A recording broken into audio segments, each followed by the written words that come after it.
No, v zvezi z romanom je bilo zapisano tudi tole, pa me zanima, kako se strinjate, se spet ste že imeli na to temo govoril. Vojnovićeva poanta v tem romanu je jasna. Ni usoda tista, ki živi človeka, ampak človek živi usodo. Ja, tukaj nekako to je neka zaključna, bi rekel, poanta iz tega zaključnega pogovora med očetom in sinom, kjer oče se hoče opravičiti svoje zločine v vojni s tem, da mu je bilo to usojeno. To je, če pogledate, mislim, bolj ali manj vedno na ta način, vsaj na Balkanu, ampak mislim, tudi širše, nekako ljudje opravičujejo sami sebe. Se jaz nisem mogel nič, tako je bilo. Mene so poklicali v vojsko, jaz sem mogel iti, puško so mi dali v roke, mogel sem streljati, ali pa ne vem, če nisi bil v vojski, si bil pa ne vem, novinar, pa si pisal propagandne, ja, pač bi me pa odpustili, ali pa ne vem, konca, mislim, vsak si na ta zgovarja, da je v bistvu nemočen, in ta nemoč, pač jaz sem samo majhen človek v rokah usode, sej tudi tisti, ki so delali v koncentracijskih taboriščih, so se na ta način zgovarjali, sej, če ne bi jaz to delal, bi me pa ubil, pa sem mogel delati, vsi vedno neki morajo, na koncu se skaže, da ni noben kriv, da se nekaj kar zgodi, pa vsi vemo, da se pa stvari kar ne zgodijo, da ne pride, mislim, da čisto normalno lahko funkcioniramo tudi brez koncentracijskih taborišč, pa vojnih zločinov, pa vojn, da se to ne zgodi kar tako, da nekdo nekaj sproži, nekdo se nekaj odloči. In tukaj se meni zdi, da pač se premalkrat poudarja, da v bistvu so stvari v življenju pač sveja. Ne more se zdaj vsak od dijakov odločiti, da bo zdaj govoril, ker pol se ne bo mogel pogovarjati. Nek red seveda mora biti, ki ga moramo vsi spoštovati, ampak vsak ima neko svobodno voljo, da se o sebi in svoji prihodnosti odloča, in potem mora za to sprejeti tudi odgovornost. Skratka, ne more se zgovarjati, in tudi klepar, ne vem, v srednji šoli, vsi so šli, ne vem, pit, pa sem še jaz pil, v osnovni šoli pa le, vsi so šlatali, so šolke, pa sem še jaz šlatal. Mislim, da vedno pač tako je.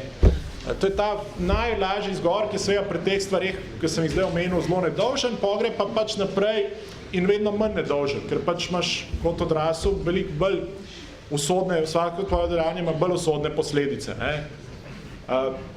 Tudi v tem smislu je pač to sigurno ena poanta, zato ker pač sem odraščal s tem opravičevanjem. Tako se je zgodil, pa vedno je bilo, ja, so oni nas, mi smo, zakaj ste pa to? Ja, zato, ker je bilo pa to, vedno, in polno tega opravičevanja, in v bistvu ti enkrat, v bistvu rečeš, da je pa dosti, zdaj pa v bistvu, a lahko vsak vase pogleda, pa se sam sabo sooči, zakaj moraš vedno gledati tistega drugega, on bo že zase poskrbel, on je že, ima svoje napake, ima svoje grehe, ampak v osnovi je pa pač bi mogel vsak od nas se sam sabo in svojimi grehi soočati, oziroma ne, če se že pač v Sloveniji se pač soočamo s svojimi grehi, tudi družbenimi. Pač ja, Avstrijci so takšni, pa Hrvati so takšni, ampak to nič ne vpliva na to, kakšni smo mi, mi smo še zmeraj takšni, kot pač smo. In to je tisto, kar jaz nekako verjamem, da je edina pot do da nekam pridemo, da v bistvu se soočamo sami sabo, ne da se skozi v bistvu z nekom dajemo, da gremo v konflikte, da drugmu dokazujemo, da je slabši od nas. Če on slabši od nas, to ne pomeni, da smo mi dobri. To je, mislim, v športu sicer velja, da je dosti, da je on slabši od tebe, pa si zmagal. V življenju nasplošno moraš biti pa ti dober, mislim, če hočeš nekaj narediti. Mislim, to, da je nekdo drug slabši, vedno bodo slabši. Tudi, če misliš, da so najslabši, so še slabši, verjamete. Kolikrat so bodo vedno tudi boljši. Ampak, tako da tukaj v bistvu vsak od nas tekmuje, mislim, bi mogel dojeti, da v življenju tekmuje sam sabo in ne z drugimi, mislim, z neko skupino, ki je šla pit. Te skupine, ko bo on razmišljal čez 20 let, pa bo alkoholik, ne bo več, mislim, samo on pa flaša bosta, tista skupina ne bo več tam, Skratka, bo sam živel te posledice, Vsak v bistvu zase prevzema odgovornost in to na nek način je tukaj noter, ta individualizem na nek način tega junaka Vladana Boroviča, ki je dejansko zaradi v posili razmer v tej zgodbi ostal sam in je prisiljen na ta način gledati svet, Njega v bistvu je nekako ta usoda, bi rekel, bi sem njegova izločila iz teh skupin. On ni uspel postati del nobene skupine v tej zgodbi in je zato ostal sam. Ne? In zato je bil prisiljen na nek način tako razmišljati.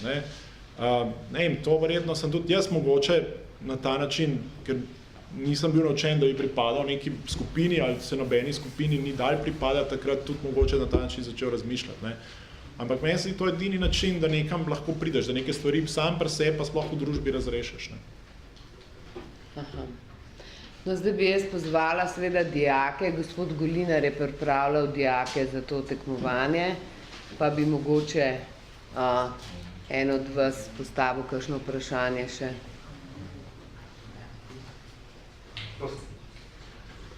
Zakaj ste se odločili za pisanje knjige? Misliš te ali sploh knjig? Prav te. Ja, malo sem že povedal, mislim, bil sem 11 let star, ko se je vojna začela. Ne? In to je dejansko vplivalo malo na moje življenje, čistko. Pač ne vem, takrat so se eni sorodniki k nam preselili, so živeli pri nas. V bistvu jaz sem pretrgal stike z ogromnim številom, v bistvu večjim delom svoje družine. Nekaj časa, mislim, babice recimo nisem videl 5 let, pa pol dedek je v bistvu v tem času umrl, tako da potem sploh nisem več videl. Tako da kar nekaj mi se vplivali tako, v primerjavi s tistimi, ki so bili v vojni, seveda minimalno, ampak je pač to vplivali na kak ostal del mene. Ne? In ta vojna je spremenila potek na življenja moje družine. Ne? Pač kar naenkrat so bili sorodniki razseljeni, polno v bistvu nekih travm, tudi socialnih stisk.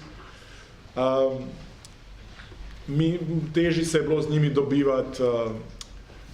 Tako da in potem sem odhajal v bistvu dol, po koncu vojne spet začel vzpostaviti te stike in sem videl, da so se pač spremenili. Ljudje, ki jih imam rad, da so se spremenili, da živijo v bistvu posledice in so jih živeli še naprej in so v bistvu jih živijo na nek način še danes. Ne? In te stvari te zaznamujejo, ostanejo v tebi v enem trenutku, bi rad to nekako povedal, tisto, kar se v tebi nabera. Ne? Ker v bistvu, ko, ne vem, 15 let, kolikor je, pa še več, recimo, gledaš ljudi, ki jih imaš rad, kako ta vojna na njih vpliva, ne? In kako jih je prizadela in kaj jim je v bistvu naredila, ne? Se to v tebi nekje nabera. Ne? In to je nek način, verjetno, ta moj odgovor na vse to. Ne? Verjetno, če ne bi imel te osebne izkušnje, ki je spet pravim, vse ni direktna, skratka, jaz nisem bil nekako upleten v vojno, ampak ki je v bistvu pač nekako vojna se, bom rekel, je vpletla nekako posredno v naše življenje, ampak če ne bi imel te osebne izkušnje, ne bi šel tega romana pisati. Ampak vseeno je bila neka, to se je nekje nabral in sem čutil neko potrebo, da nekaj o tem napišem. No, enostavno sem potem najdel neko formulo, da je nastala ta zgodba. Ne. Mislim, zgodba je sicer zelo izmišljena, mogoče neka osnova, ta družina tega oficerja, ki se mora preseliti, recimo resnična, te stvari so se res tam dogajale v Puli. Ampak, bolj manj je izmišljena, ampak še zmer ogromno tega, kar sem sam doživljal, je pa tam noter. No. Kakšne odzive ste pričakovali? Veš kako, mislim, odzive, zelo nisem vedel, kaj v bistvu pričakovati. Ne. Takrat, ko sem jaz to pisal, se v bistvu v Sloveniji še vedno ni veliko govorilo o Jugoslaviji. Ne. Sploh ne tako nekih v medijskem prostoru, mislim tako. In sem mislil, da ljudi ta tema sploh ne bo zanimala, ne? Da mogoče pač bodo kakšni, ki so brali Čefurje Raus, pa jim je bilo zabavno, bojo zdaj rekli, kaj pa je zdaj to pa ni nič ne zabavno, ne smešno, ne? Kaj je zdaj to nekaj resenga, ne? Mislim, mogoče bo kakšen razočaran, mogoče bo kakšen sicer tudi zaradi tega pač všeč, ker je bolj resno, ampak nisem pa vedel, kaj pričakovati, res, v bistvu. In moram reči, da so me odzivi zelo presenetili, no? Tako v smislu, koliko jih je bilo, pa koliko v bistvu se je pokazali, da pa osebno vsakega pač mnoge pač posameznikov v Sloveniji pač ta tema vsem zelo zanima. Saj pol je tudi se izkazali, da tudi hitro je pol to ratala tudi neka politična tema, ampak predvsem si videl, koliko ljudi, ne glede na to, da niso govorili, v bistvu ta tema zanima, kar je logično, ne, saj to je tako blizu, mnogi so imeli tam ali prijatelje, sorodnike, potovali so po tem teh krajih, seveda jih to zanima, ne, sam nek način se ni govorili, tako da moram pa reči, da mislim, nisem pa pričakoval recimo, da, ne vem, da bo roman res toliko uspešen, kolikor je bil na koncu. Se pravim, spet predvsem zaradi tega, ker se mi je zdelo, da ta tema ni tako, ki se mi je zdelo, da mene zanima, pa mogoče ne, še koga pa da bo mogoče zanimiva, ne vem, na Hrvaškem ali pa v Bosni, ne pa toliko v Sloveniji. Pa se je izkazalo, da v bistvu je bilo zelo veliko zanimanja zanjo tudi v Sloveniji. No. Tako da to me je pozitivno presenetilo.